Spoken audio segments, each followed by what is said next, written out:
All right, welcome to another edition of WebAssign Discussion. Here we are in section 7.8, discussing improper integrals. So these are integrals, they're just integrals where the fundamental theorem of calculus does not apply because either the function is discontinuous or the interval is not between two real numbers. So let's check out the situation.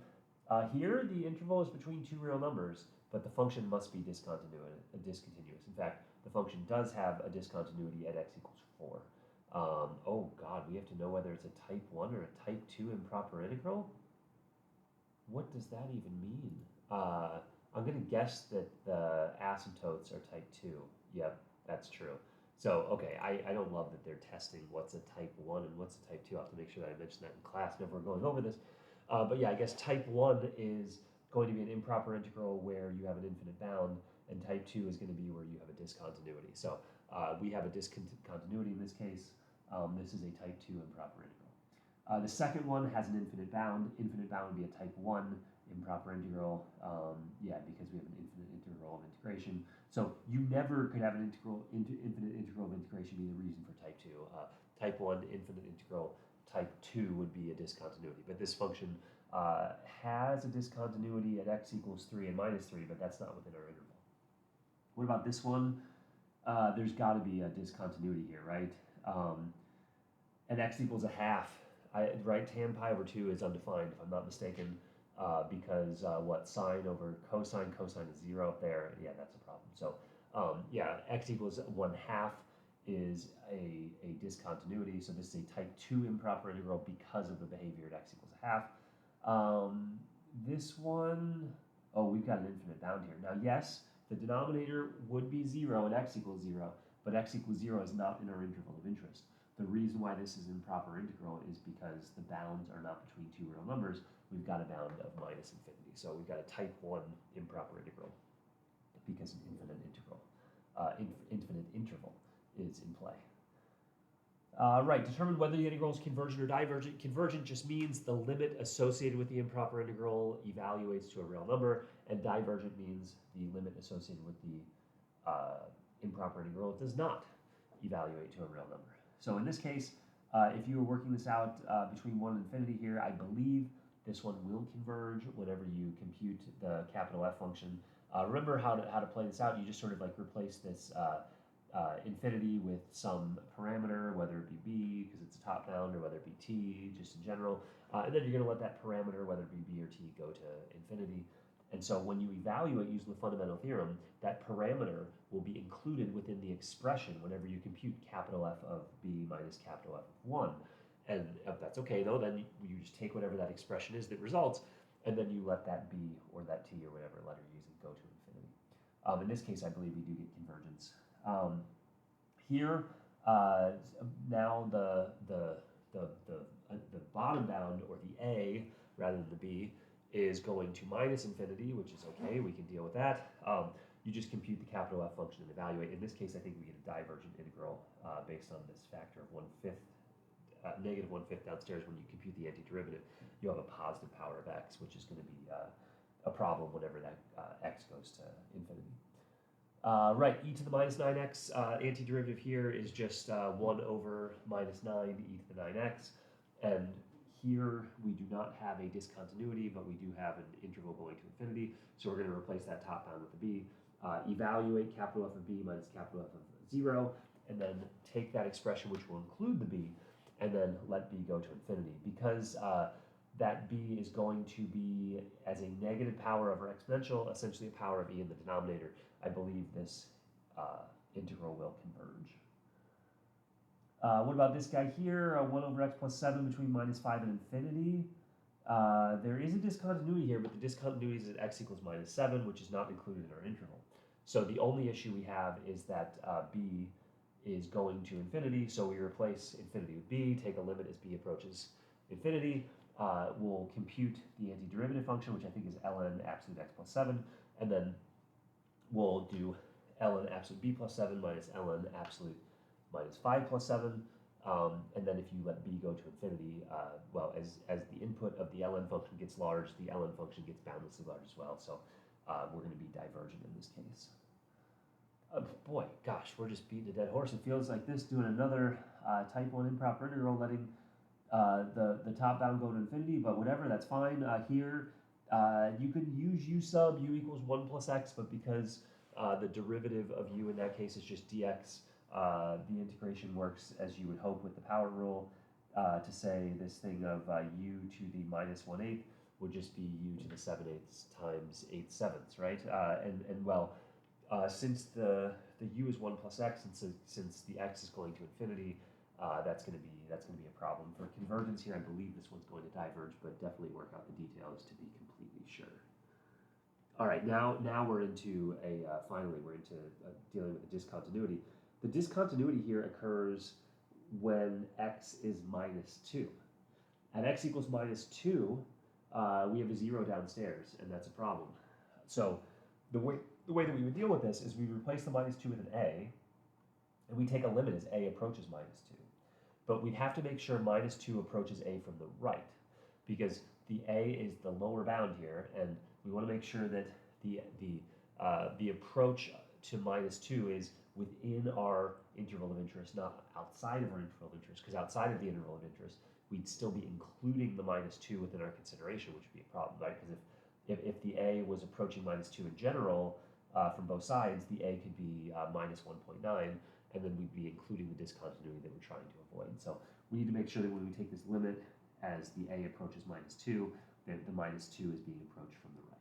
That's the classic situation here. And yeah, when you integrate this, you just let u equal x plus 2. It's sort of a classic u sub scenario, but since u is x plus 2 and du, that is dx, it works out kind of how you would hope with the power rule, to where the u to the 1/4, or u to the minus 1/4, would be u to the 3/4 times 4/3. I think because we'll have a positive power of u, I think this will diverge, but I could be wrong. Actually, you know what? No. This will converge because we're dealing with the limit is x approaches minus 2, because this is minus 2. This expression downstairs is going to 0. Okay, so that I feel good about. Okay, right. This one here, our discontinuity is at x equals 0, which means we're going to have to break this interval into two pieces, one between minus 2 and 0, and the other between 0 and 3. Between minus 2 and 0, we'll have to take a limit as b approaches 0, but b is going to approach 0 from the left, necessarily. On the interval between 0 and 3, we're going to take a limit as a approaches 0, but that a is going to be approaching 0 from the right. Regardless, I think both of those pieces are going to diverge, because whenever you find the antiderivative here, it's going to be something x to the minus 3, and x to the minus 3 as x goes to 0 is going to get gigantic, because that's going to be a tiny thing downstairs in a fraction, which is going to be huge. So I think you get divergence in that case. Evaluate this integral. Okay, so hey, we've got a t in here as our parameter. So if we're evaluating the integral, we just want to find the antiderivative. That's inverse sine function in this case, right? So sine inverse. So we got sine inverse t minus sine inverse 0 with a 3 factored out. And then, yeah, we're going to have to let the t go to 1. So sine inverse 1, let's see, when is sine evaluating to 1? That's at pi over 2 at the top of the unit circle. So I think this is going to be pi over 2 minus 0 when all the dust settles, and we'll converge to that. We got tan squared here. If you want to integrate tan squared, we don't have a fact for that, but what you can do is replace tan squared with 1 minus secant squared. The 1 integrates nicely, the secant squared integrates nicely, because the antiderivative of secant squared is just tangent.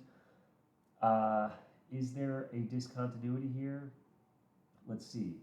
Tan of pi over 2, that's the problem, right? Tan of pi over 2 is undefined, so we gotta take a limit as b approaches pi over 2 from the left. Right, what about this? If this one's convergent and that one's convergent, yeah, then that one's convergent too, right? Because the sum of the integrals is just the integral of the sums, and that would hold in this case, because if each of the areas were evaluating to some real number, then the sum of those two real numbers is yet another real number. Here, if f is continuous on 0, 1, or 0 to infinity, excuse me, and this interval is convergent, then that interval is convergent. Well, that's not necessarily true, right? Because while there might be a finite amount of area between 1 and infinity, who's to say that between 0 and infinity there wasn't Wait, hold on a second. Because we're continuous on the closed interval.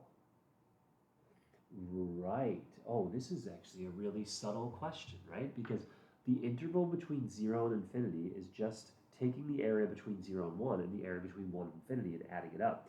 Because the function's continuous at 0 closed, between 0 and 1, the fundamental theorem applies, and then we know between 0 and 1, the area is some finite number. If we know the area is some finite number between 1 and infinity as well, then yeah, we would have to be convergent here.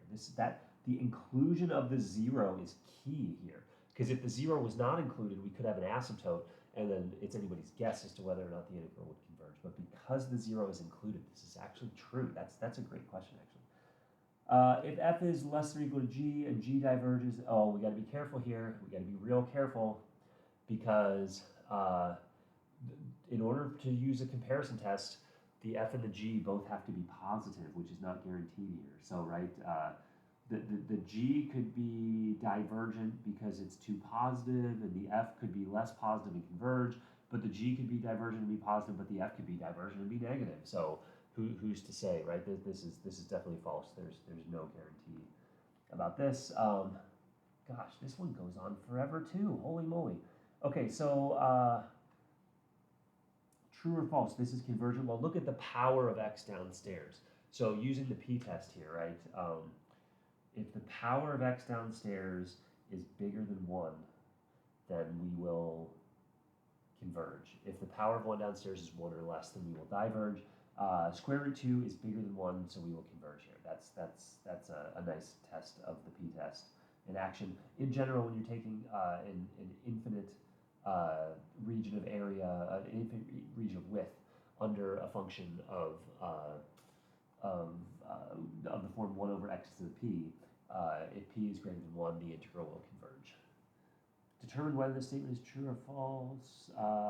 Right, so we'd have to let u equal x squared minus 1 to use u substitution, and we would have to go through the act of, because, oh gosh, at x equals 1, we'd have to break this interval down, because at x equals 1, we've got a point of discontinuity.